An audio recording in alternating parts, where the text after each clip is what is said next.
What is up, gang? We are on part 6 of our 6-part video series for off-season breakdowns and in final grades for each team. So before I get into the American League East, if you could hit that like, subscribe, and bell icon buttons, that would be greatly appreciated. It's extremely helpful for the channel. Gives me great feedback on what you think of the content, as well as I don't want you to miss out on a single thing that I put out, because you will get it here. You will get consistent, up-to-date news every time from this channel. So please do subscribe, and I thank you all. Moving on to the American League East. So, in the American League East, we have the Yankees, Red Sox, Rays, Blue Jays, and Orioles. Let's kick it off with the Yankees. So this offseason, the Yankees were very busy. They got outfielder Alex Verdugo, outfielder Juan Soto, outfielder Trent Grisham. Mind you, they got Grisham, Soto, and Verdugo in trades, so keep that in mind. They signed relief pitcher Yuri De Los Santos. They traded for relief pitcher Victor Gonzalez and second baseman Yorvit Vivas. They got relief pitcher Cody Morris, relief pitcher Cody Poteet, relief pitcher Nick Burdi, starting pitcher Marcus Stroman, outfielder Oscar Gonzalez, starting pitcher relief pitcher Luke Weaver, relief pitcher Caleb Ferguson, and relief pitcher Lou Trevino. To me, the Yankees get an A- for this offseason. They did everything they needed to. There were other moves that they made. I just couldn't fit it all in there, but those were the main moves to me. But they get an A-, not an A, sorry, they get an A- because of the fact that they went out. They didn't spend a whole lot of money this offseason, but they upgraded their team tenfold from last year's. They got arguably the best player in the sport in Juan Soto. That's not to take anything away from Ohtani or Trout or any of those guys, but arguably Juan Soto is the best player in the sport. Let's be real. He's a 3-time All-Star. He's, I think, a 4-time Silver Slugger Award recipient and a World Series champion at the age of 25. So, Verdugo, Soto, and Grisham, great pickups. Verdugo is going to lengthen that lineup. Soto is going to give Judge that protection. And Trent Grisham is going to be that great bench piece to come off the bench. So that's going to be depth on the bench, which the Yankees haven't had in a long time. And then all the pitchers that I mentioned and rattled off, Victor Gonzalez, Cody Morris, Poteet, Burdi, Stroman, Weaver, Ferguson, Trevino, all those guys are going to be major players for this bullpen and rotation. Stroman is, I think, going to be a fantastic fit in the rotation.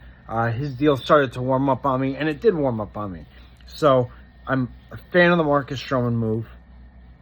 The Yankees really did what they had to this offseason, and I don't think they're done yet. Howell and Cashman have both said the pencils are not down. They are looking to add more if they can at the right price. So the Yankees get the A- of the offseason. I mean, that's a fantastic job that they did. Had they brought in one more starter, they would have probably gotten an A for it. But they're getting an A-. So great job on the Yankees this year to get the job done and get the pieces they need. They spent less than the Dodgers and filled in more holes than the Dodgers. That's why the Dodgers are getting the B+ and the Yankees are getting the A-. So, Yankees get the A-. Great offseason for them. Going on to Boston, they got shortstop Vaughn Grisham, starting pitcher Lucas Giolito, right-handed pitcher Richard Fitz, right-handed pitcher Nicholas Judas, and right-handed pitcher Greg Weissert in that Verdugo trade with the Yankees. They also brought in right-handed closer Liam Hendricks. They are surprisingly getting an A- as well. And I'll tell you why they're getting an A-. One, they brought in a young, dynamic shortstop. Okay? That was the key piece to their offseason was Vaughn Grisham. They got themselves a young, dynamic shortstop from Atlanta who overpaid for Chris Sale. So Vaughn Grisham is getting the chance to play every day. He's going to be a valuable piece of that team. They have 6 years of team control over him.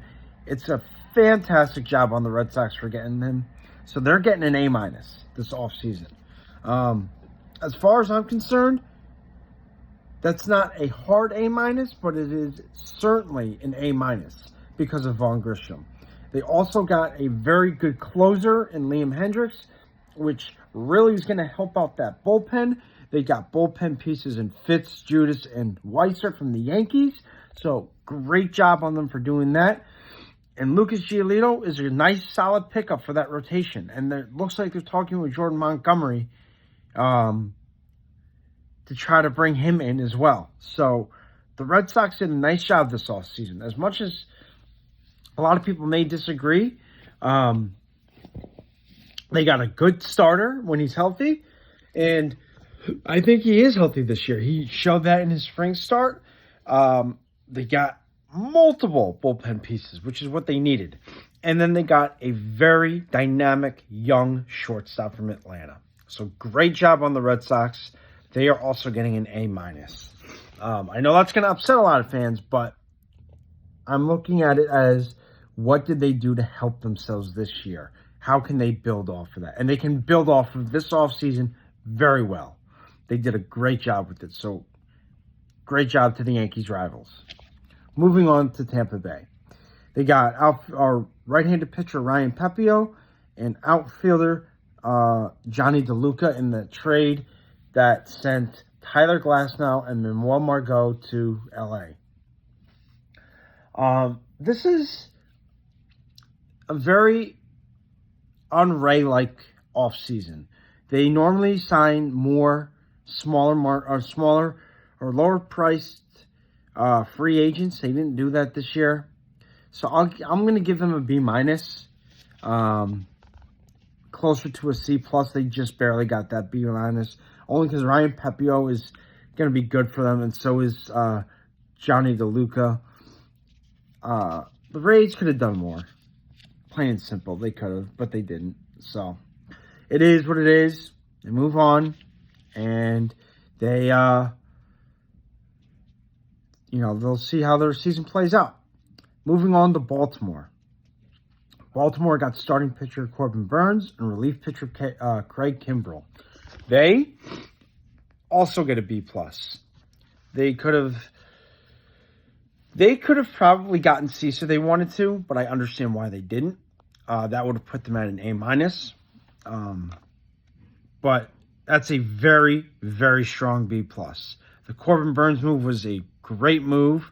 If they would have gotten one more relief pitcher to help out Kimbrell, who is now taking over for Felix Bautista, their closer, I would have probably given them an A- as well. Baltimore got a great starter, number one starter. That's fantastic. So good job on them for doing that and getting a closer to fill in for Felix Bautista. They're both going to help out. Corbin Burns is really going to help that rotation out. So great job on them. And then rounding out the division with Toronto, they brought back outfielder Kevin Kiermaier and brought in third baseman utility man Isaiah Kiner-Falefa. They didn't do anything. Absolutely nothing. They're getting a D. They could have done so much more. They needed a bat. They didn't get it. They could have gone out and gotten Cody Bellinger. They didn't do it. They balked at that. They tried to get Ohtani. Not their fault. Didn't happen. They tried to get Yamamoto. Not their fault. Didn't happen. They could have gotten Sonny Gray. They could have gotten Lance Lynn. They could have gotten a number of guys, but they didn't do it. They just signed Falefa and Kiermaier. So those are my grades for the AL East, with the Yankees and Red Sox both getting A-. Tampa Bay getting a B-. Baltimore getting a very strong B+, and Toronto getting a D+. So let me know what you guys think in the comment section below of the AL East. What are your grades for the AL East teams? Until next time, have a great rest of your day. Talk to you later.